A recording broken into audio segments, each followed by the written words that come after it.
Hello everyone, good afternoon. So आज चाहिँ फेरि म लन्च मुकबाङ लिएर आएको छु। मेरो लन्चमा चाहिँ छ भात, दाल, चिकन, छुर्पीको अचार र लाल भाजी साग, अन्त यहाँ चाहिँ छ राइता। सो खाइ ल।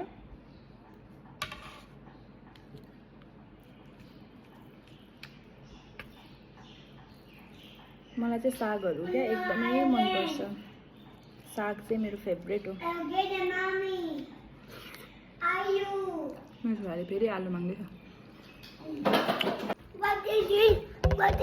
नो आलु बाबा, आलु फिनिस।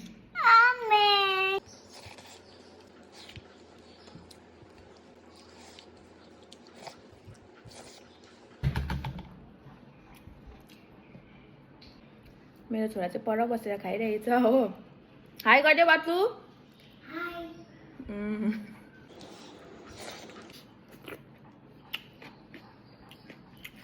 राइता चाहिँ दामी।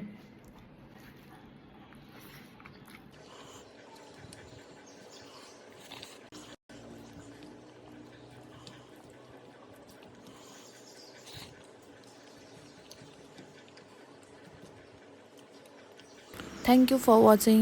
भिडियो मन पऱ्यो भने लाइक अनि कमेन्ट गरिदिनुहोस् होला।